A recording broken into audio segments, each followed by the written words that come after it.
இன்றைக்கு மிக முக்கியமான நாள் எமது அருமை சொந்தங்களே. நேற்று அண்ணன் புனித போராளி பழனி பாபா அவர்களின் நினைவு நாள். இன்று வீர தமிழ் மகன் முத்துக்குமாரின் நினைவு நாள். 7 தமிழர்கள் விடுதலை, 3 தமிழர்கள் தூக்கு உள்ளிட்ட போராட்டங்கள் எல்லாம் நடப்பதற்கு முன்பாக எமது ஈழத்திலே உறவுகள் கொல்லப்படுகிறார்களே என்று இங்கே வெம்பி நின்ற போது, கொதித்து நின்ற போது, தமிழினம் குமைந்து போது தன் தலையிலே ஒருவன் நெருப்பாய்த்துக் கொண்டான். ஏன் இங்கே தமிழர்கள் திராவிடத்தால் இனமான மொழியினம் இன உணர்வு எல்லாம் மற்று போய் கிடைக்கிறார்களே, அவர்களை தட்டி எழுப்புவதற்கு ஒரே வழி, நான் உயிராயுதமாகிறேன், நான் உயிராயுதம் ஏந்துகிறேன், நீங்கள் எனது அந்த அறிக்கையை எடுத்து நகராயுதம் ஏந்துங்கள், இந்த போரை தொடர்ந்து நடத்துங்கள், இங்க போராட்டத்தை தொடர்ந்து நடத்துங்கள் என்று தம்பி தன்னுடைய உயிரை தந்தார். முத்துக்குமாரை இன்றைக்கு ஏன் உங்களிடம் நினைவுபடுத்துகிறோம்? முத்துக்குமாருக்கு செய்த துரோகம் கருணாநிதி அவர்கள் செய்த மாபெரும் துரோகம். முத்துக்குமாரின் மரணத்தில்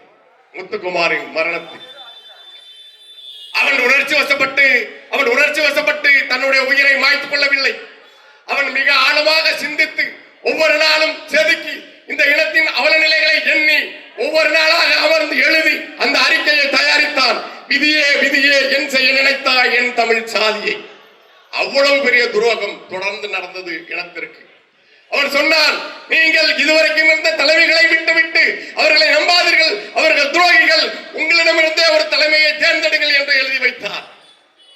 அவன் தன்னுடைய உயிரை தன்னிடமிருந்து அழகாக கலற்றி தனியே வைத்துவிட்டு ஒரு தீர்க்கமான முடிவோடு இன்றைய நாளில் 2009 ஜனவரி 29ஆம் நாள் காலை அந்த அறிக்கையை அவனே நகலெடுத்து சாஸ்திரி பவனில் வரிசையாக நின்று கொண்டிருந்த பாஸ்போர்ட் விண்ணப்பித்து விட்டு அதை வாங்குவதற்காக நின்று கொண்டிருந்த ஒவ்வொருவரிடமும் அவனே அந்த நகல்களை கொடுக்கிறான். சிரித்தபடியே எல்லோரிடமும் இயல்பாக பேசிக் கொண்டிருக்கிறான். அந்த கணத்தை நினைத்து பாருங்கள். தன் உயிரை இனத்திற்காக கொடுக்க முன்வந்த ஒருவன் உணர்ச்சி வசப்படவில்லை. நான் இந்த இனத்தை தட்டி எழுப்புவதற்கு என்னிடம் ஏதும் இல்லை, என்னிடம் வேறு எந்த ஆயுதமும் இல்லை, என்னிடம் உயிராயுதம் இருக்கிறது என்ற முடிவோடு அவன் அந்த அறிக்கையை அங்கிருந்த மக்களிடம் கொடுத்துவிட்டு நிதானமாக நடந்து சென்று தன் உடலிலே தீயை பற்ற வைத்துக் கொண்டார். தீயை பற்ற வைத்தது தமிழினத்தில் சூடு சுரணையற்று, மான உணர்வற்று, இன உணர்வற்று, மொழி உணர்வற்று கிடந்த இந்த கூட்டத்தின் மீது வைத்த தீ.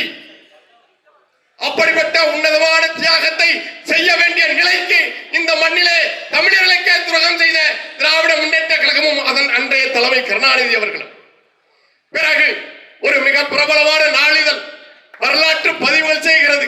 இந்த நூற்றாண்டில் நடந்த நிகழ்வுகளை எல்லாம் பதிவு செய்த போது அதை தொகுத்து புத்தகமாக வெளியிடுகிறார்கள். அந்த புத்தகத்தை எடுத்து சென்று அன்னாள் முதல்வர் என்ற முறையில் கருணாநிதி அவரிடம் கொடுக்கிறார்கள். இந்த புத்தகத்திலே முத்துக்குமாரின் தியாகம் பதிவு செய்யப்பட்டிருக்கிறது. அது இருந்தால் நான் அணிந்துரை தரமாட்டேன், அதை எடுத்துவிட்டு வாருங்கள் என்று சொன்னார் கருணாநிதி அவர்கள். அந்த கருணாநிதியை தான் நீங்கள் நம்பிக்கொண்டிருந்தீர்கள், அவருடைய மகனைத்தான் இப்போது நம்புகிறீர்கள், அந்த திராவிட முன்னேற்ற கழகத்தை தான் நம்புகிறீர்கள். அதனால் தான் சொல்கிறேன், அதைவிட பெரிய ஹராம் இருக்க முடியாது. எனதருமை சொந்தங்களே, அதைவிட பெரிய ஹராம் இருக்கவே முடியாது. அருமை தம்பி முத்துக்குமார் என்பவன் சாதாரண ஒரு உதவிக்கினர் அல்ல. அவனுக்கு பெரும் கனவு இருந்தது. அவன் உயிரோடு இருந்திருந்தால் மிகப்பெரிய தலைவனாக உருவெடுத்திருப்பான். இந்த மண் இது என்னுடைய தாய்மண் அல்ல, என்னுடைய தாய்மடி. அதனால் என் செருப்பை கலட்டி விட்டு நடக்கிறேன், என் மண் மீது செருப்படைய மாட்டேன் என்று வாழ்ந்தான். அவன் வாழ்ந்தான். கவிதை என்பது வெறும் எழுத்து அல்ல அவனுக்கு. அவன் அப்படித்தான் வாழ்ந்தான். ஒரு வீடு 2 திருடர்கள் என்று அவன் கவிதை எழுதியிருக்கிறான். அதிமுக, திமுக, காங்கிரஸ், பிஜேபி என்ற கட்சிகள் உங்களுக்கு அந்த கவிதையை படுத்தால் நினைவுக்கு வரும். இது எனது வீடு, இது நம்முடைய வீடு, நம்ம தமிழ்நாடு நம்முடைய வீடு. ஆனால் ஒவ்வொரு முறையும் உங்களின் வீட்டிற்கே வந்து திருடர்கள் உங்களிடம் அனுமதி கேட்கிறார்கள். ஒருவன் புறவாசல் வழியாக வருகிறான், ஒருவன் கூரையை பிடித்துக் கொண்டு வருகிறான்.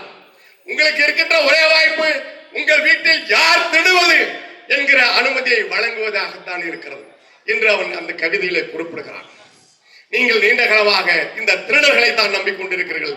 எனதருமை உறவுகளே, திருடர்கள் மீது நாம் அதிகாரத்தை செலுத்த வேண்டுமே தவிர அவர்களிடம் அதிகாரத்திற்காக அஞ்சி கஞ்சி நிற்கக்கூடாது என்பதுதான் நாம் இன்றைக்கு ஏற்க வேண்டிய உறுதிமொழி. அண்ணன் புனித போராளி பழனி பாபா அவர்கள் மீதும் அன்பு தம்பி முத்துக்குமார் அவர்கள் மீதும் ஆணையிட்டு சொல்கிறோம், இஸ்லாமிய சிறைவாசிகளை விடுதலை செய்வதற்கான நமக்கு இருக்கிற ஒரே வாய்ப்பு அது தமிழ் தேசிய அரசு அமைப்பது என்பதுதான்.